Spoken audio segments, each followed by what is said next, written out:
Welcome to Tech Bytes, an unscripted short vlog on digital learning in 5 to 10 minutes. I'm Craig Lawson, Assistant Director of Digital Initiatives for Pender County Schools. So let's get started. All right, today we're going to continue from our previous video that was dealing with how we log in as a student to ClassLink. And this video is going to talk about how to use ClassLink or some of the basics of that. So I'm going to start my timer here. Make sure I'm trying to stay to 5 minutes, and I'm going to switch over to my desktop. All right, so this was the launch pad or landing screen that you will get to as a student when you sign into ClassLink. And this is what we're going to kind of cover and look at today. The first thing that I would like to look at with you all is the My Backpack feature.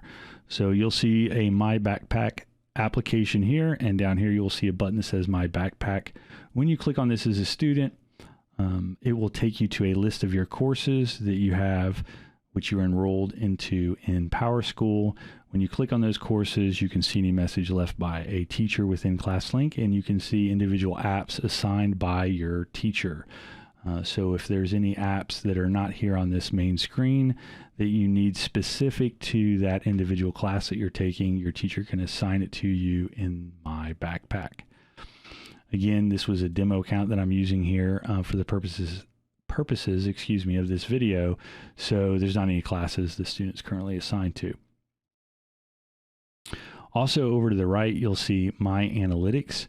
This is extremely important for both students and parents because this is going to show all the activity for the student in ClassLink. So when a student clicks on this, or when a parent sits down with the student and clicks on that and asks the student to show them their analytics, the parent will be able to see when they logged into ClassLink.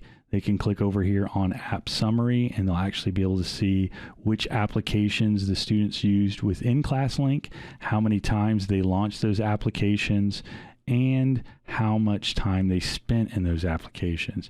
And you can search within specific date ranges.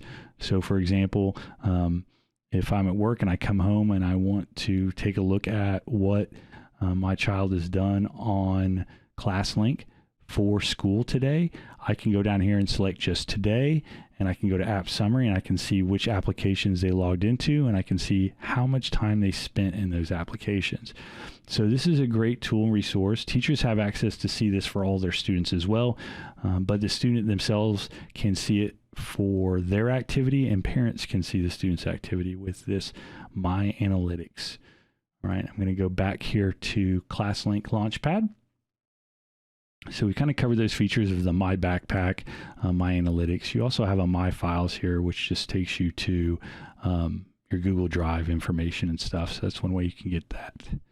Speaking of Google Drive and Google in general, you'll see there is a folder up here in the top left, and this is there for all students, K-12. And if you click on that, you will see all the applications that you have access to as a student with Google Suite for Education. So you've got email, you've got your Google Calendar, Google Classroom. This is extremely important. And these are all, apps that are accessible within ClassLink. So as a student, if you need to get to Google Classroom, you just come here to ClassLink, you click on Google Classroom, and it will open up automatically for you. You'll also have an NC Ed Cloud folder here. As a K-12 student, if you click on that, you're going to have access to the PowerSchool student application, which is where you would go to check your grades, and SchoolNet, which is where you would go if you were taking maybe a benchmark or a practice test for a specific class. And then you also have just the regular NC Ed Cloud application that would just take you to that. These are password lockers. That means that they're not single sign-on. However, as we used ClassLink last year, all students, if they went to Pender County Schools last year, should have put in their username and password for PowerSchool and SchoolNet within ClassLink, and they should have saved that, which means that when they click on this, it should recognize their username and password, automatically put that in for the student, and log them in. If you click on one of these applications as a student and you're having issues, it's not logging you in, it could be because that saved username and password is incorrect, or maybe you didn't get a chance to put in your username or password. If that's the case, please reach out to your child's teacher, and they should be able to assist you in the process of resetting your username and password and helping you to get logged into these 3 apps and save your username and password so that in the future there won't be any issues with the login. You can also always reach out to the technology department at Pender County Schools and email us, and we'll be happy to assist you with that. You have the community website here for Pender County. We've got some library bridge resources. These resources are in partnership with our local library. It's been great working with our local library, and so it's great that we have some of these resources available to our students. You also have Sora that kind of goes along with that.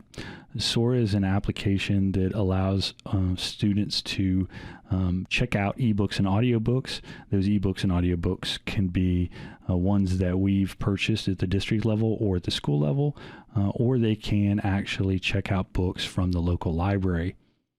So this is a great application. You also may have some other things here, like we've got Destiny Discover, which takes your child to the library page for their local school, and NC Wise Owl, which is a set of resources available from the state for students. You'll also have an instructional services folder here, and then again, depending upon the grade level that you're in and what school you go to, there might be different resources in here. You have Discover Education, which is single sign-on. You just click on it and it will log you in. You have things like iReady, again, single sign-on. You click on it, it just logs you in automatically. It does not ask for a username or password, and you can get started using that resource. Last thing that I wanted to touch on is up here in the top left, there is a plus button for App Library. If you click on that as a student, you'll see that there is a student library for other applications that may be used in your classroom, and your teacher may ask you to download one of these, such as maybe Scratch, which is a program for coding that students use, maybe something like Quizlet, or Prodigy, or PebbleGo.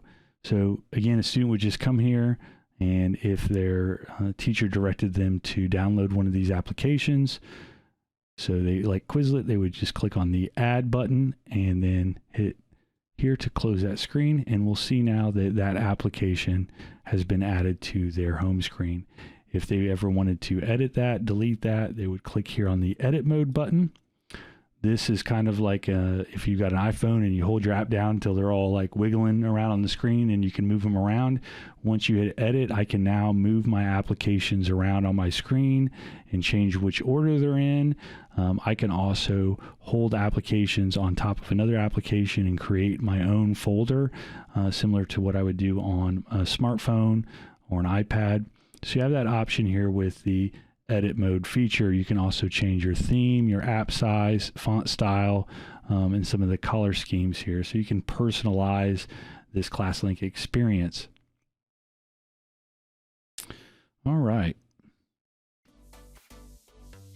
Well, I apologize for going a little long, but I want to make sure I kind of covered some of the basics of ClassLink and how you can use it to access resources. We think that ClassLink is a great tool for our staff and our students, and we are happy to have it again this year. Hopefully this video helps you to learn a little bit more about it.